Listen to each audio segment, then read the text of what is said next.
Hello and welcome to Thursday's edition of Movie News here at MBE. I'm joined as ever with John, and we've got a few things we'd like to talk about, so we hope you will stick around for them.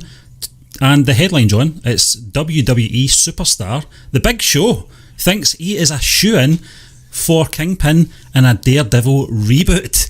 The Big Show plans to fight hard for the role of the Kingpin should Marvel decide to reboot. Now, I was reading today, John, actually, I wanted to know the situation with the whole Daredevil thing, and obviously, Marvel taking this back from Netflix. Yes. It appears there's still about 6 months before they have full control over this, so that's why we're not really getting a lot of information about the Daredevil soft reboot, full reboot, remake, whatever it's going to be.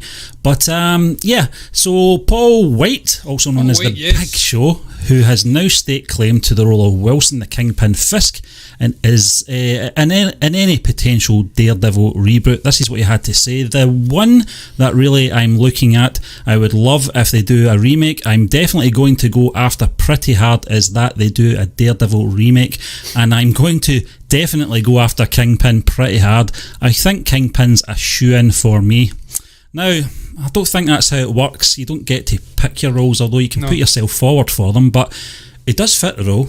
He's some size of a man. Absolutely gigantic, Stephen. He's about 7 foot tall. Yeah. Give or take a few inches. He's not just big up the way, but he's big out the way. Yeah. And look, like most WWE, WWF, if you're from my generation, superstars, he's dipped his toe into the world of acting. He's been in a sitcom, I believe, and maybe some other thing. I've seen shots of him with a tank top on and sort of gang tattoos in a prison or something. So is it a man who's slowly dipping his toes in? And all of these wrestlers, Stephen, they are working behind the scenes as part of a creative unit, a creative whole, with the creative side of things in the wrestling corporation. They adhere to scripts and storylines and whatnot. And when they go out and act in front of 20, 30, 40, 50,000 people in these packed arenas, they are, in a sense, putting on a performance. So it's not out of the ordinary for these guys to transition over. Dwayne Johnson was a sort of pioneering figure. Yeah. I've seen the likes of John Cena attempting it. And there's a few other people who have tiptoed over to that side of things. Well. Dave Bautista, of course. And there was a female one as well who's completely eluding me at the moment. But we see them doing it from time to time. They've had moderate success out with Dwayne Johnson. I've not seen the sitcoms that Paul's been involved in, but if they are looking to reboot the Daredevil franchise, or maybe just input Kingpin into a Spider-Man storyline in a movie or something through the Sony side of things, you're going to be hard pressed to get a better guy who fits physically. And let's be honest, Kingpin isn't a very talkative guy anyway. He's a sort of mumbling. He is a sort of supermind, mastermind, a sort of master puppeteer. Yeah. We've seen that with Vincent D'Onofrio in the Daredevil series. He plays the long game at times, but he doesn't speak a huge amount, so it's not like he's going to... He doesn't waste his words. He doesn't waste his words, so it's not like the Big Show or Paul White is going to have books upon books of intricate dialogue to speak, so I think you could do it if they get down that route. Yeah. And you don't want to see Vincent back. Well, I'm going to go to you, Stephen, to check this audio. That's not a problem, John. On the audio here. Something else in this article I did pick up on, because I actually wanted to know his sort of knowledge with the MCU, etc. Yes. Although this is not directly MCU, but it could play into the MCU eventually. He did mention Josh Brolin's performance in Infinity War and Endgame as Thanos, and he said this: Thanos is this big massive villain with complexities, but the way Josh Brolin played Thanos, he played it so perfectly and so spot on, because when you're that big and you're that powerful, you really don't have to constantly impress your boys or change your tone or any of that stuff. You already know who you are. When I saw him play Thanos, I saw it in the theatres, I was like, wow, that was so perfectly done on so many levels. I actually get what he's saying here, John, that I think that's what he aspires to. He wants to try and create this Kingpin figure in the sort of same mould as Thanos. Obviously, it can't be the same thing. Thanos was what is it? He's a demigod. Demigod, can't call what he's half. But I think his presence, John. I think that's what he's getting at. The big part. Yeah, the big part of in the introduction to Thanos as well, John. For about a good few years, all we got to see of him was sitting on that throne talking. But you knew right away this guy was a force to be reckoned with, you know, and that's Josh Brolin. I know Josh Brolin didn't play him, I think, in maybe the first appearance that we saw of the character, but the later ones we did, and you got that impression that this is a guy that you don't want to mess with. And I think that's what, you know, I can't even remember his name. Paul White, that's his name, also known as. You're not a wrestling fan, Steve. I'm not, John, I'm not. I was back in the day. Yeah, but I think that's what he's getting at, you know. I think that's what he's tried to, he's tried to, you know, put himself forward for this role, and this is the sort of mould he would like to put this character in. I would like to see it as well, but I'm like you, John. I was a big fan of Charlie Cox. I was a big fan of Vincent D'Onofrio as well in the Marvel Netflix series. I just felt both of them played the roles so intense. You know, it was something that took me by surprise how violent that series was, how serious and dark it was at times, and it was these two actors that really, you know, made it that way. They made it, you know, so, authentic. You know, real, and authentic. So we might see them still. We might see them return, John. But if this is the alternative, this is something that maybe, you know, Marvel are looking at. I would be on board. You know, I think I would be. Well, Stephen, sadly, I don't think it will happen. I would love to see Charlie Cox being brought back in Disney Plus, continuing on the adventures throughout the TV medium, and then when the time is right, perhaps introducing him into the MCU. I think he's passionate about the character. It's been one of the better, if not the best, alongside Punisher, things that Netflix did with their own little universe, Marvel universe. I thoroughly enjoyed him, and was it Foggy Nelson? Foggy Nelson, was his good friend. I enjoyed him. Vincent D'Onofrio was a stupendously talented actor, and what he brought with Kingpin was something special as well. Again, the sort of puppet master in the background, playing things for his own gain. You've seen it when he went to prison as well in one of the later seasons. Even then he was manipulating things to his whims and his overall vision for... Well, it's Gotham, isn't it? Isn't it not? Yeah, it's Gotham. No, not Gotham. What the hell is it set in? It's Hell's Kitchen. Yeah. Gotham's a totally different universe. I'm tripping out my nut tonight, guys. You have to bear with me. But yeah, I'd love to see him come back. I'd love to see Vincent D'Onofrio come back. But I don't think it's going to happen. I think Kevin Feige has his grasps on the Marvel side of things now. I don't see him letting it go. I think he will want, I should say, not me. I don't have any say at Marvel. I think he will want to recast these roles and then maybe do their own thing through Disney Plus, like what they're doing with Loki, what they're doing with WandaVision, Falcon and the Winter Soldier. New takes on the characters, new actors.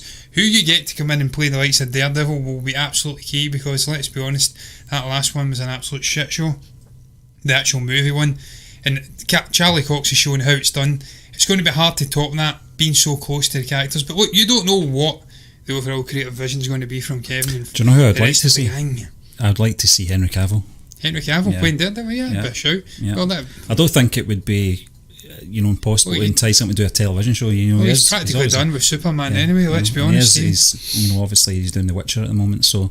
And if he gets shunted into the MCU and becomes a major player in that, what an FU that is to Warner Brothers and DC. Charlie Cox could maybe go over to DC and play Night. Do a light for light, you know. What is he called? Nightwing? Nightwing, yeah. Yeah, a different take on Batman. He could maybe do that. I don't know. Yeah. Stephen, look, I'm up for Paul White playing a character if they feel that it's absolutely necessary, as I think they do, to recast it. I think he'd be perfect physically. He's got the physicality. He's tall as hell. I don't know about acting, but do you really need it to play that character, as I did say? I don't think Lord so. knows. I don't think good so. writing to make him look like he knows what he's doing.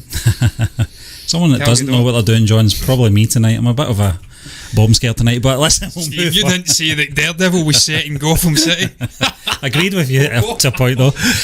Listen, we'll move on very swiftly, John. We're going to actually talk about more comic book stuff here. So, Marvel's Ant-Man 3 set to begin production in June 2021 after being left out of Phase 4. Plans for Marvel Cinematic Universe's Marvel's Ant-Man 3 is planned to begin production in June of 2021. According to Murphy's Multiverse, Ant-Man's 3's production has been moved to June 2021 after not appearing on Marvel's upcoming release schedule full of highly anticipated films.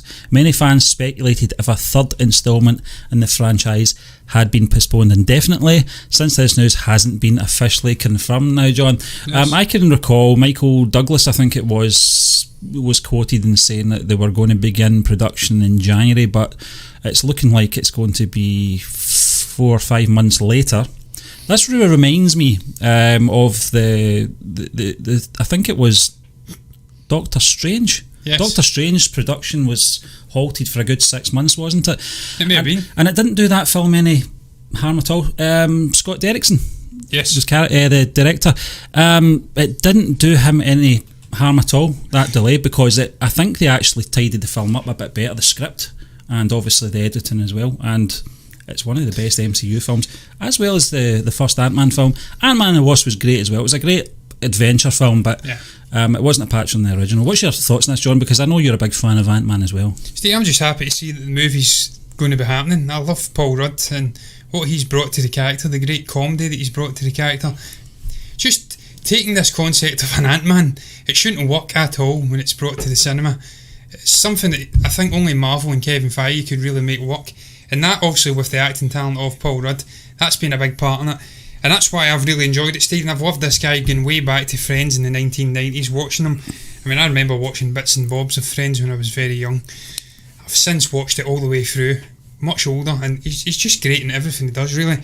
So I'm just excited to see that it is going to be going into production, albeit summer next year. So it's probably 2 years away now, at least. Traditionally, they usually release the Ant-Man movie late on in the year, don't they? So it'd probably be late 2022, maybe early 2023. Ant-Man and the Wasp was actually... That was Chris? We summer? got it later because of the World Cup. Yeah. It was summer, but we got it, I think, August, September time. And then I think the original Ant-Man may have been similar. They usually do it. They usually have a slightly mid-tier big release early on in March, April. Then they have the gigantic... No, I'm talking crap. They usually have a normal... Like Captain Marvel came out, and then it was obviously Endgame. I'm pretty sure that's how it worked. And then later on in the year we had Spider-Man Far From Home. Yeah. So the lesser release in the year is usually at the end. And that's not doing down Ant-Man, because he's, as I say, is a great character. And I love what Paul Rudd's bringing to the character, to this little mini franchise. But in the greater sort of scheme of things, he's not on a par with the likes of a Black Panther or something like that, or maybe even Guardians, which will probably be going into production at a similar timescale next year, I would hope. James Gunn's done with the Suicide Squad. So it's going to be fighting out with a release slot with those. So I presume it'd be later on. But look, Stephen, I digress. I'm getting off in tangents, man, about release slots. Who cares about that? It's not even in production yet. I'm just excited for this character, where he's going to go next, because he seems to have become more and more assured in the actual superhero role. He's become more and more comfortable. He was deeply uncomfortable at the prospect of being a superhero. A man who had came out of jail in the first one, try to have custody of his young daughter, see more of her, build a solid base in his life, get a job. He gets thrust into this alien world of shrinking suits and whatnot, and he's getting cast down bathtubs and whatnot. Yeah. Second one, he get a little bit more comfortable, and then as we've seen in Civil War and whatnot, and in the Endgame itself, he seems to be growing into the role. So this will be a more astute and confident Ant-Man we see in this third movie, and obviously the growing relationship between him and Hank Pym and whatnot. It's going to be very, very interesting. I think the growing relationship with all the other Marvel characters as well has came a long way, because it was one of the things that really annoyed me about his are you okay there? You spilling water all over yourself? Water all over myself, Stephen. One of the things that annoyed me about the character and his sort of arc was that he was a bit of a joke figure to the other ones, you know. The likes of the Falcon would take the absolute mick out of him. War Machine called him regular size man when he wasn't Ant-Man. But Falcon's got a chip in his shoulder because he was made to look a fool. Yeah, got the better of him. Yeah, and also, I always got the impression Tony Stark didn't really have a lot of time from it. I think he felt it was intellectually inferior to him, which I think most Marvel characters are to Tony Stark anyway, but for some reason he just treated him differently. I think it was the whole time heist thing. It was very patronising to him. I felt, don't know if you felt that way as well, John, but everybody, Stephen, really. I want to see more Ant-Man films. I've got to be honest with you. I do like the character. I do like Paul Rudd. I like the characters that are surround him as well. Even the ex-wife and the boyfriend. I like those characters as well. The FBI agent that's trying to always catch him out. Michael Pena. As well. David Dismalkin. Yeah, his group of co-workers as well are fantastic. It's just they all seem to cast well. Michael Douglas, Michelle Pfeiffer. I want to see more of Michelle Pfeiffer in this one as well. Angelina Lilly as well. It's just a perfect cast for me. It's a very small cast, but they all work together very well, and the tone of the films is a lot lighter than most Marvel films as well. Street level goodness. It was very good the way that Ant-Man and the Wasp came out right after Infinity War, didn't it? Yeah. And and the sort of come down from that ending. It was a major downer, and then getting right into an Ant-Man film, I thought was great. It was a good way to just pick everyone back up, and then that great ending we got with him obviously turning to dust, them all turning into dust. He was in the quantum realm, of course, safe. And highly important to the story. 5 years, but it was like 5 hours in his time, wasn't it? Yeah. So I don't know if you got anything else you want to add, No, just John? to further emphasise what you said, Stephen, when the movie does come out, you're going to get more of that goodness from a really good cast. And they will get the release schedule just right. They always do. They'll release a massive, probably big, huge cosmic battle movie in the summer, and then it'll come out with that, and it'll be great. So it's the Eternals. The Eternals is the first one of 2021, isn't it? 2021, yeah. If everything Lord goes knows what's coming out 2022. I've not got the schedule in front of me, but I want to presume it's going to be. As long as everything obviously goes to plan, that's the schedule as it is now. So hopefully, fingers crossed, the schedule is on course. So, but anyway, we'll move on, John. Another film that we hope is on course and does come out at Halloween is, of course, Halloween Kills. It'd be wrong to put it out any other time because they have got, obviously, the third film that they want to put out next year at Halloween 2021. What's that one called? So Halloween Ends or something, I don't know. I think it is. Something like that. It's a bit obvious, I know. Halloween Kills is set straight after the previous film and is about how fear spreads virally, John. Now, we both watched the 30-second trailer that came out yesterday. Yeah, it was a fabulous little teaser trailer. I was killing myself laughing at it. I didn't like it, I've got to be honest with you. It basically explained that I didn't like what it did. It's picking up right after the events of Halloween from 2017. And some things you would rather left unknown until you go into the theatre. And obviously Laurie's outburst as well it did make me laugh.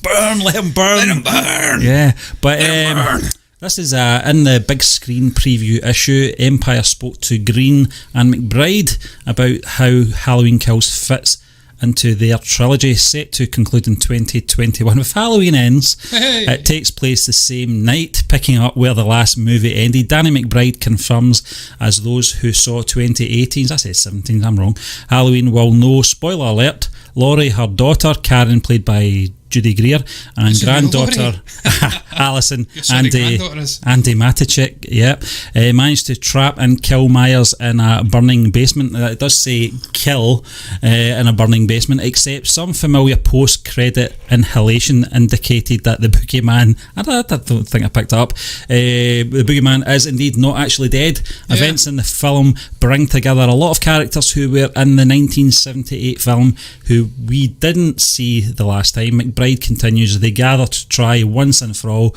to take down Michael to stop this madman. Well, they're not going to take him down in this movie, Steve. Spoiler alert, it's the middle movie of a trilogy, so Michael is going to survive this movie. Terrible announcing a trilogy. Do it bit by bit. There is another trilogy, John, that actually had a conclusion in the middle. I think you know what one it is, They killed off Mark. They killed off the villain as well, didn't they, in Snoke? So, or some might say he wasn't the villain, but it was Palpatine all along. According to some artwork anyway, it's now been released by Lucasfilm. But listen, that's that for another story. We might want to talk about that once we get back into the Force Friday show. But John, what's your take on this? We could talk about the trailer as well. It's a 30-second trailer. It didn't really reveal a lot, but it did. But if you know what I mean. Not as bad as the Bullet teaser trailer from The Irishman. No, we reacted to that. Did we do it? Oh, jeez, I can't even. That was I think I've mentally blocked that one out. Stephen, what do I make about it? Not entirely surprised. It's the easy route to go down.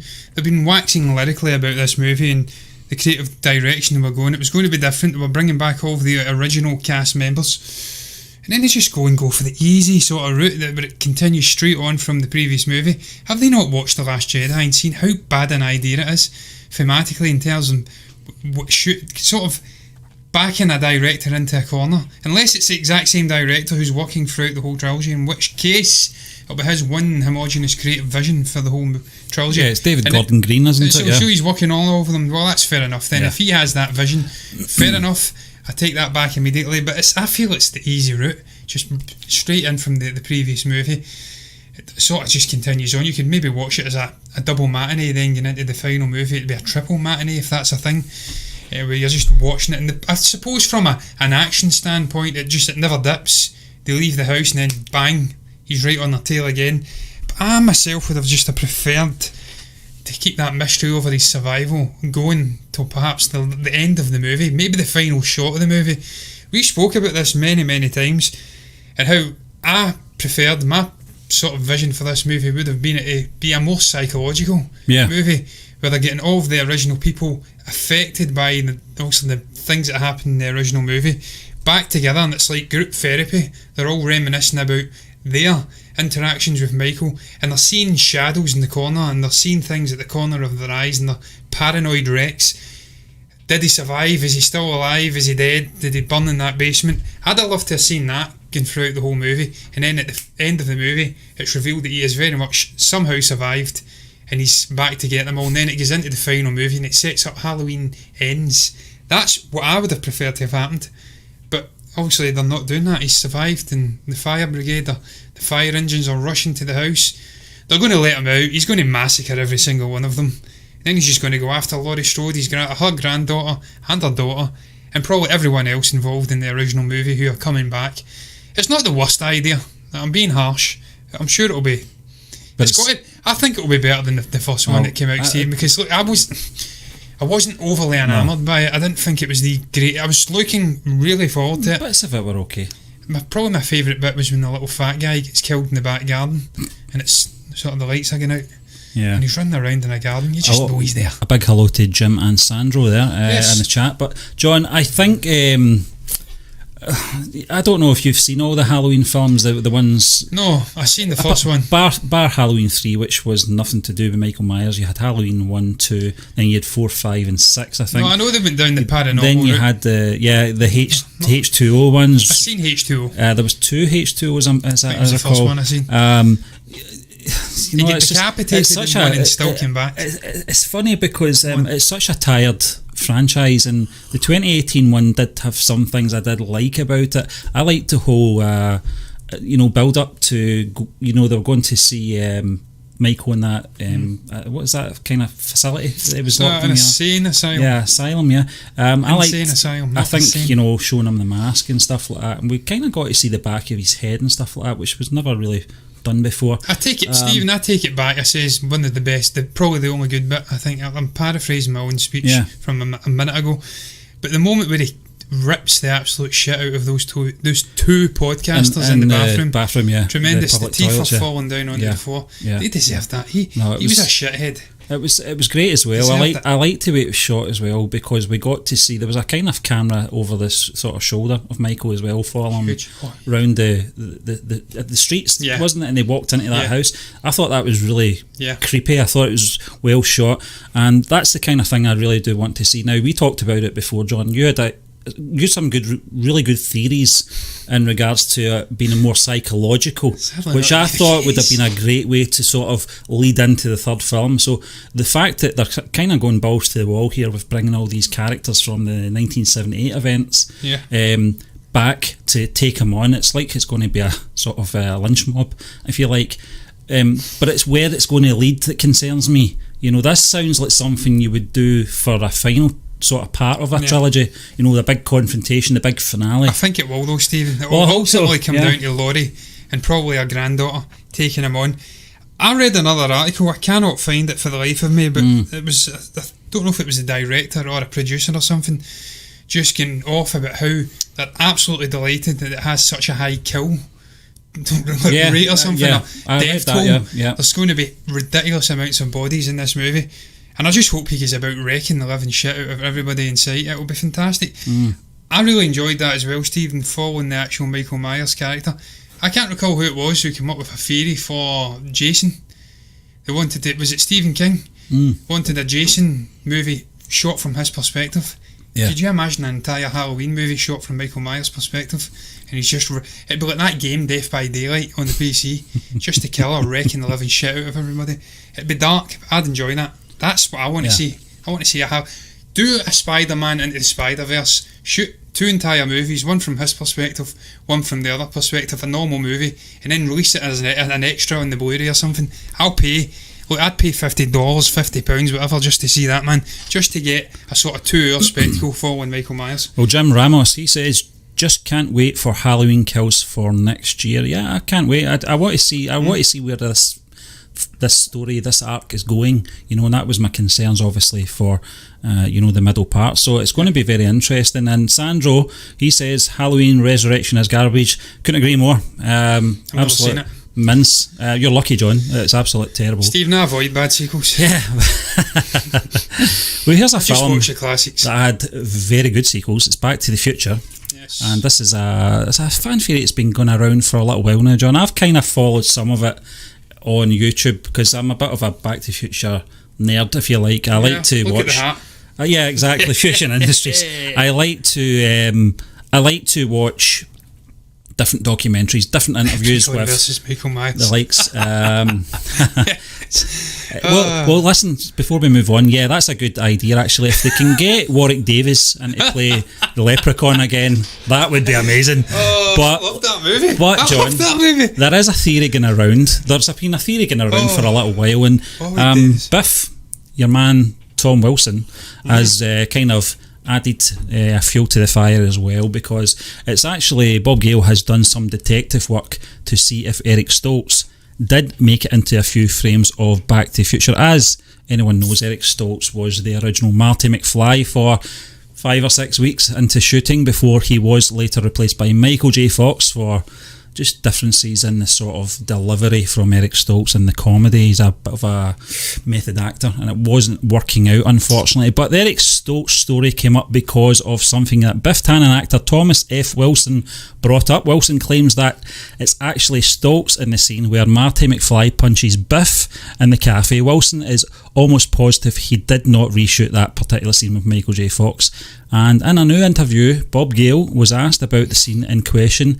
He had this to say: editor Harry Kermidis, who cut the scene, pulled his notes which show that the punch was reshot, but the print takes were labelled OK as opposed to good, so that could still be Eric's fist. I think the only way we would know for sure is to check the actual edge numbers on the negative, but no one will risk damaging the negative by doing that.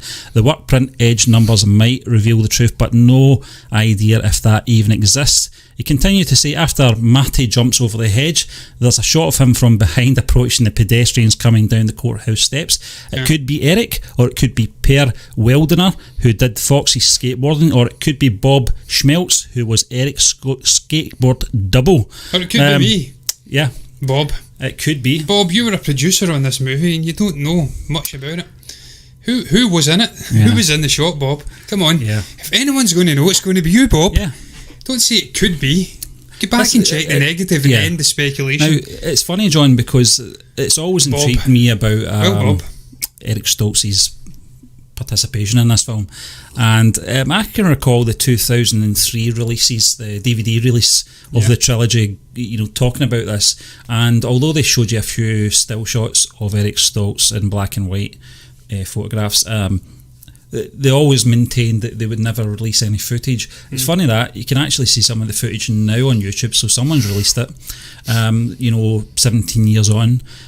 So I don't know, would you like to see these scenes? There is a few scenes. I think one of them's in Doc's mansion actually, when they're at the fireplace, if you recall, John, when they're just sort of meeting each other for the first time, having a proper conversation.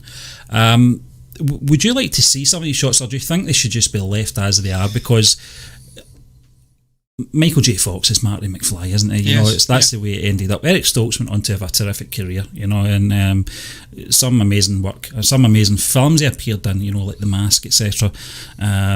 Also a short role in Pulp Fiction as well, which he was amazing. And he also was the absolute creep in The Butterfly Effect, as you recall. He was the paedophile, wasn't he? But he's an amazing actor, John. It's not like he's really... He went full Kevin Bacon. Yeah, but he's not done a Pete Best, you know. He's not faded into, and Michael J. Fox went to superstardom, which he did do. But Eric Stokes has went on and just... If anything, he's probably successful. Had a more solid career than Michael J. Fox. Yeah, that's arguable, yeah. Because he's been sort of typecast in the role of Martin McFly to an extent, and he's never really get out of it. I mean, he did Stuart Little or something, didn't he? Michael J. Fox. I can't really think of any other standout. The Frighteners as well was a good film, John. But primarily he's been famed for his work on Back to the Future, so if anything, Eric Stokes has actually had a more fulfilling career. Obviously, the Parkinson's diagnosis and whatnot has not helped Michael J. Fox when he was still in his prime, man, in the early 90s or something. I think he got diagnosed, so I'm perhaps being harsh. Would I like to see it, Stephen? I suppose so. If they fire out a sort of special edition release again, some anniversary release, I don't know what we're on to now. Is it like coming up for 40th? 35 we're on 35? Just now, yeah. Perhaps maybe leave it to 40th and then just fling everything in. I actually think it was last week. I think it was the 3rd of July, John. I think it was last Friday was the 35th anniversary of the release, So yeah. Well, maybe just get it's too late for that. Obviously, we're not getting a commemorative box set release, or are we? Maybe we are, Bob. That's why you're speaking about it. October 26th, which is the timeline in the actual film, John, so it could work out, If not then maybe 5 years. Do a sort of commemorative box set. Finally give the fans some sights of Eric Stokes doing the role. People are just going to keep going on about it, Stephen, until the end of time. If they don't throw the fans a bone, and look, we've seen what the fans are like. They're very... How shall I put it? They like to keep going on and on and on. They don't let they don't... I can't even think of the term. I'm just going to move on. They don't let go of the bone. They're essentially like a dog that just keeps grinding onto the bone. I can't think of the word at the moment. It'll come to me at some point when it's not important.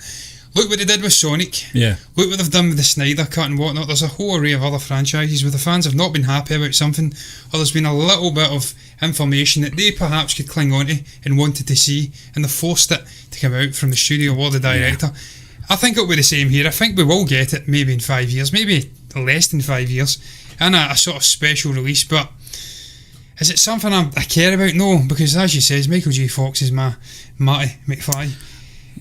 But was it his fist in the shot? I actually think it was, because it seemed to come from a slightly higher height, and I do believe Eric Stokes is a bit taller than 5'4". There's another telling sign for me as well, John, is the fact that Biff looks a little bit different. I don't know what it is, if it's maybe his 5 o'clock shadow's not quite the same as it is when he's interacting with Michael J. Fox. Fag packet in his sleeve. It just looks his hair's a little shorter to me, and he looks a bit more fresh-faced, I don't know, you just don't know, because... The magic of cinema, Steve. Well, this is the thing, isn't it? You can get films where people interact on film and they actually don't meet each other. That's the way films are cut. But Sandro, he's asked the question, was Zac Efron or Tom Holland was going to be the next Marty McFly in the Back to the Future remake? Well, according to Bob Gale and Robert Zemeckis, there's not going to be a remake or a sequel or anything like that as long as they're living on Earth. Thankfully, for some people, maybe not get that long. And cast Crispin Glover as Doc Brown in the remake. Well, how would you think of that, John? How would you feel Crispin Glover as Doc Brown? I don't know. He's certainly got the eccentricity to do the role, Stephen. He's a very eccentric fella. I think Christopher Lloyd's getting a bit